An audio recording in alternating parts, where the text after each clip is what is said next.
Addiction is not weakness, but an unanswered question hidden deep within the human mind. Addiction is often introduced to the public as a failure of willpower. Society prefers simple explanations, and weakness is an easy label to apply. From this perspective, the addicted individual appears irresponsible, undisciplined, or morally flawed. Yet this framing says more about cultural fear than about the reality of addiction itself. Modern psychology challenges this narrative. Addiction does not emerge from emptiness or laziness. It grows from conflict. It is not born in the substance, the habit, or the behavior, but in the internal tension that precedes them. Long before the first craving appears, something within the individual has already fractured. Neuroscience reveals that addiction reshapes the brain's reward system, but it does not explain why the system becomes vulnerable in the first place. Vulnerability is rarely random. It often arises in individuals who experience emotional suppression, unresolved trauma, chronic stress, or a lack of meaning. The addictive behavior becomes a solution, not a problem, at least temporarily. Philosophically, addiction can be understood as a desperate attempt at self-regulation. When a person lacks healthy ways to process pain, uncertainty, or inner conflict, the mind seeks relief wherever it can find it. The behavior offers order, predictability, and momentary peace. In that sense, addiction is not chaos. It is a primitive form of control. Seen this way, addiction is not the absence of strength, but a misdirected survival strategy. The individual is not failing to resist something harmful. They are clinging to something that once helped them endure. To dismiss this as weakness is to misunderstand its origin entirely. Man's greatest battles are fought within himself. Plato. From a scientific standpoint, addiction operates through a feedback loop deeply embedded in the brain. Dopamine, the neurotransmitter associated with motivation and reward, plays a central role. Contrary to popular belief, dopamine does not produce pleasure itself. It produces desire. It teaches the brain what to pursue again. When an addictive behavior is repeated, the brain begins to associate it with relief or safety. Over time, the baseline level of dopamine decreases, while sensitivity to triggers increases. The individual no longer seeks pleasure. They seek normality. The behavior becomes necessary just to feel stable. This explains why logic alone cannot break addiction. The rational mind may fully understand the consequences, yet still feel powerless.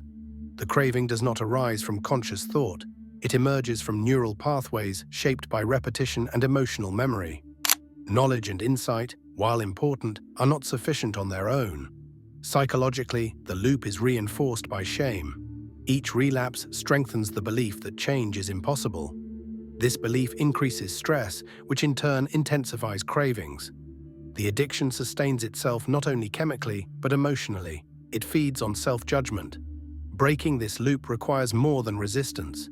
It requires interruption, awareness, and the slow construction of alternative pathways. The brain is plastic. It can change, but change demands patience, not punishment. Neurons that fire together, wire together. Donald Hebb. Depth psychology proposes that addictive behavior carries symbolic meaning. Rather than asking, "How do we stop this?" it asks, "What is this trying to solve?" From this perspective, addiction is the understanding. It is a signal rising from the unconscious, demanding attention. Many individuals struggling with addiction report a sense of inner emptiness or fragmentation. This is not a medical symptom alone. It is an existential condition. When a person feels disconnected from purpose, identity, or authentic expression, the psyche seeks substitutes. Addiction fills the void temporarily, offering structure and intensity. Philosophically, this reflects a deeper human struggle. Modern life often demands suppression of emotion, instinct, and vulnerability. The unconscious does not disappear when ignored. It adapts. Addiction becomes one of the ways it expresses unmet needs. This does not romanticize addiction. Understanding its message does not excuse its damage, but ignoring the message ensures repetition. Healing begins not with suppression, but with interpretation. What is being avoided? What is being numbed? What truth feels too dangerous to face? When the unconscious is acknowledged, the addictive behavior gradually loses its function. It no longer serves as the sole outlet for expression. Awareness weakens compulsion, not instantly, but inevitably. Until you make the unconscious conscious, it will direct your life and you will call it fate. Carl Jung. One of the most consistent findings in addiction research is the role of meaning. Individuals who experience a strong sense of purpose show significantly lower rates of addiction and relapse. This suggests that addiction is not merely about pleasure, but about direction.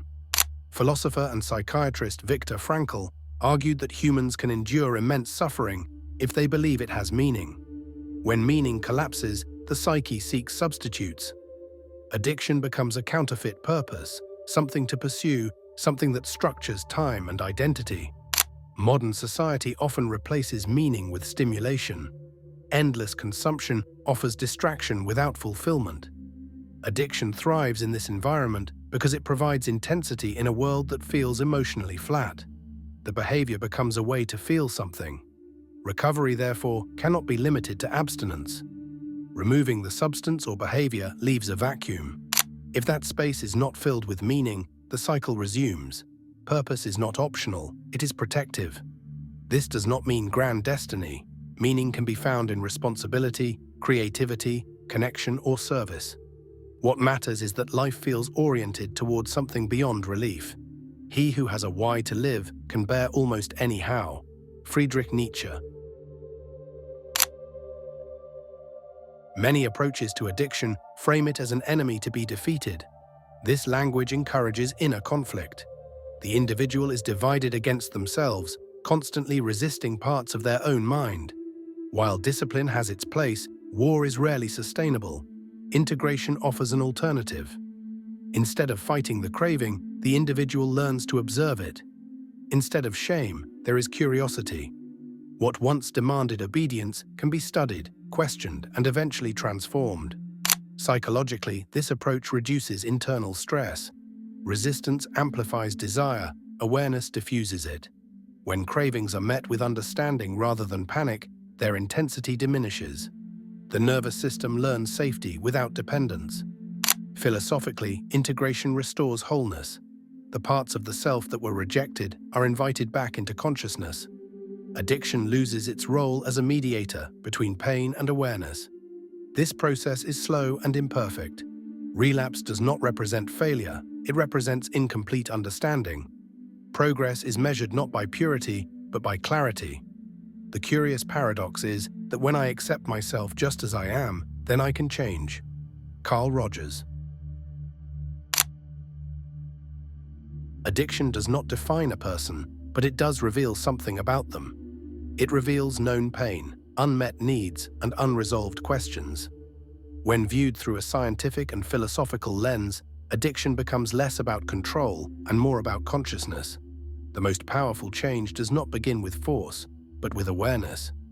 When individuals understand why they crave, the craving loses authority.